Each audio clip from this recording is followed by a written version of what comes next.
بسم الله الرحمن الرحيم قل آمنا بالله وما أنزل علينا وما أنزل على إبراهيم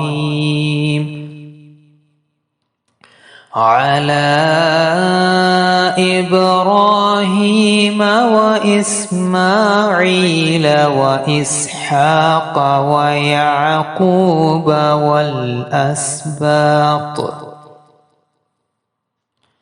والأسباط وما أوتي موسى وعيسى والنبيون من ربهم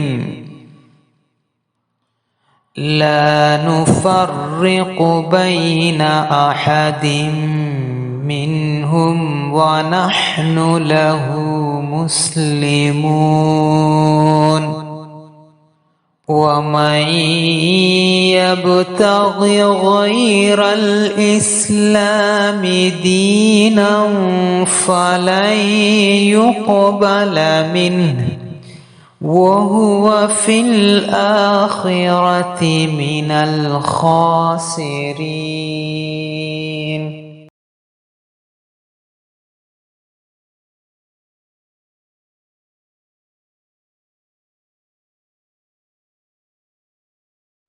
السلام علیکم ورحمۃ اللہ وبرکاتہ۔ سب سے پہلے آپ کے سوال کا بہت شکریہ۔ میں جناب پال رابرٹ چھیا کو ایک بھائی کی حیثیت سے خوش آمدید کہتا ہوں اور ان کی کسی بھی سوال کا جواب دینے میں خوشی ہوگی۔ آپ کا سوال کچھ یوں ہے: جناب منیر احمد عظیم صاحب، آپ نے اس دور کے نبی اور مسیح موعود ہونے کا اعلان کیا ہے، تو اتنے مذاہب کیوں ہیں جو صحیح طریقے پہ ہونے کا اعلان کرتے ہیں؟ میں آپ کا جواب چاہتا ہوں۔ بہت شکریہ۔ تو میرا جواب کچھ یوں ہے کہ دنیا میں بہت سے فرقے، مذاہب، فلسفے اور تحریکیں ہیں جن میں سے سب کا دعویٰ ہے کہ وہ صحیح راستہ ہے یا خدا کا واحد سچا راستہ ہے۔ کوئی کیسے طے کر سکتا ہے کہ کون سا صحیح ہے، یا تو پھر حقیقت میں سب صحیح ہے؟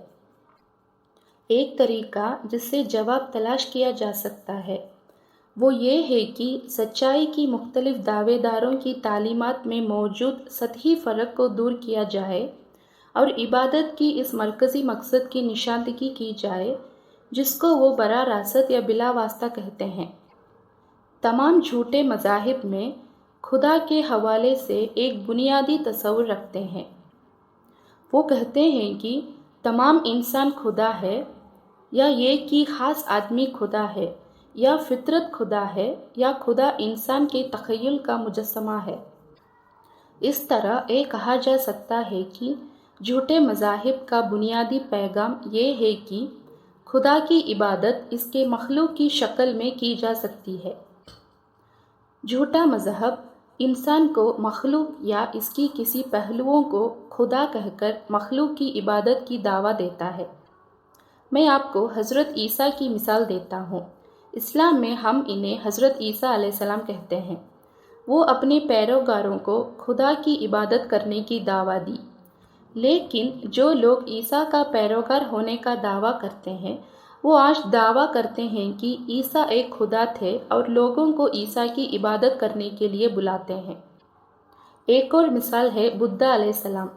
نبی بدھا علیہ السلام ایک مصلح تھے جنہوں نے ہندوستان کا مذاہب میں بہت سے انسانی اصولوں کو مختلف کرایا۔ انہوں نے خدا ہونے کا دعویٰ نہیں کیا اور نہ ہی اپنے پیروکاروں کو یہ تجویز کیا کہ وہ عبادت کی چیز ہے۔ پھر بھی آج زیادہ تر بدھ مت کے ماننے والوں جو ہندوستان سے باہر پائے جاتے ہیں انہیں خدا مانتے ہیں اور ان کے مشابہات کے تصور میں بنائے گئے بیکار بدھ کو سجدہ کرتے ہیں۔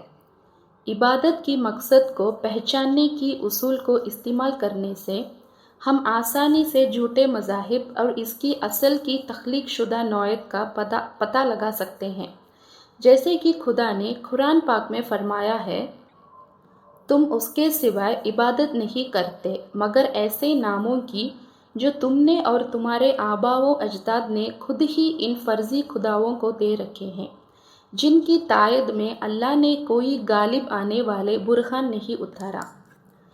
فیصلہ کا اختیار اللہ کے سوائے کسی کو نہیں۔ اس نے حکم دیا ہے کہ اس کے سوائے تم کسی کی عبادت نہیں کرو، یہی صحیح دین ہے، لیکن اکثر انسان نہیں جانتے۔ سورہ یوسف 12-40۔ ایک دلیل دی جا سکتی ہے کہ تمام مذاہب اچھی باتوں کی تعلیم دیتے ہیں، تو اسے کیا فرق پڑتا ہے کہ ہم کس کی پیروی کرتے ہیں؟ جواب یہ ہے کہ تمام جھوٹے مذاہب سب سے بڑی برائیاں سکھاتے ہیں، وہ ہے مخلوق کی عبادت۔ مخلوق کی عبادت سب سے بڑا گناہ ہے جو انسان کر سکتا ہے، کیونکہ یہ اس کی تخلیقی مقصد کے خلاف ہے۔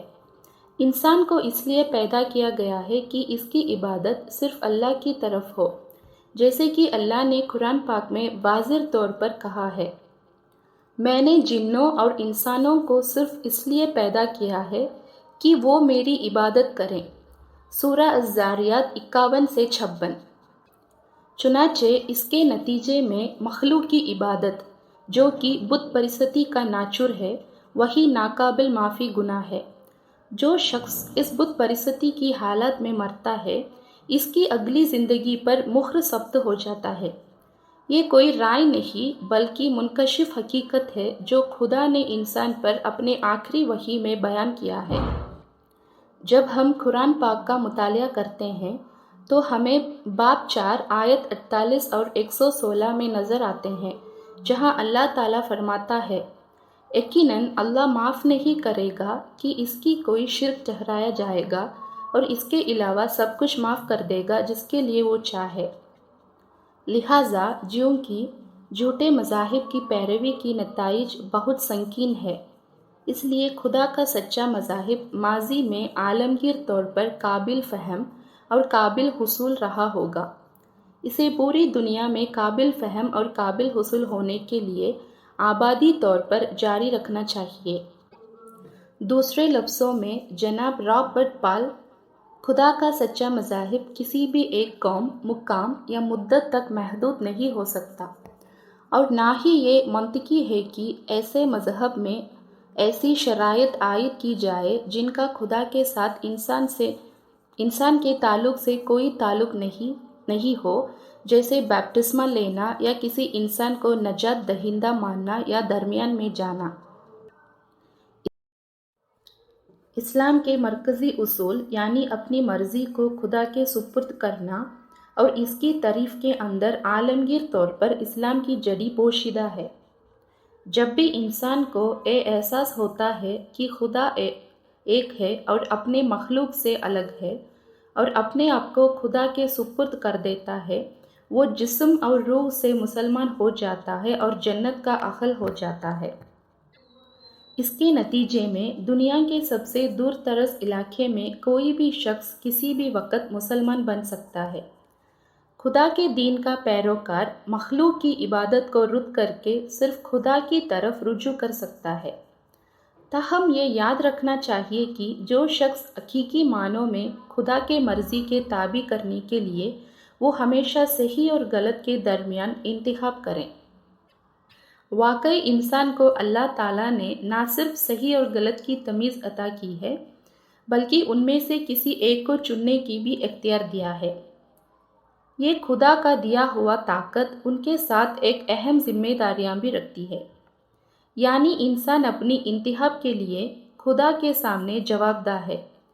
انسان کو نیکی کرنا اور برائیوں سے بچنے کی پوری کوشش کرنی چاہیے۔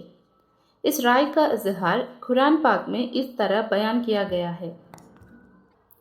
ہمیشہ قرآن پاک میں جہاں خدا کہتا ہے، بے شک وہ لوگ جو قرآن پاک کے ماننے والے ہیں اور جو یہودی مذاہب کی پیروی کرتے ہیں، یا عیسائی ہیں یا سابین ہیں، جو بھی اللہ اور آخری روز میں ایمان لائے گا اور نیک عمل کرے گا، اس کا اجلاس اس کے رب کے پاس ہے اور اس کے لیے کسی خوف اور رنج کا موقع نہیں ہے۔ یہ باب 2 آیت 62 میں پایا جاتا ہے۔ تو میرے پیارے بھائیوں، اگر کسی بھی وجہ سے وہ آخری پیغام کو واضح طور پر بیان کر دینے کے بعد اسے قبول کرنے میں ناکام رہے تو وہ سنگین خطرے میں پڑ جائیں گے۔ اسلام کے خاتم الانبیاء نے فرمایا، جو کوئی عیسائیوں اور یہودیوں جو میرے بارے میں سنتا ہے لیکن اس پر ایمان نہیں لاتا جو میں لایا ہوں اور اسی حالت میں مر گیا تو وہ جہنم کے باشندوں میں سے ہوگا۔ بہت بہت شکریہ، یہ میرا جواب ہے۔ اگر آپ کو کوئی اور سوالات ہے تو آپ مجھ سے کوئی بھی سوال پوچھ سکتے ہیں۔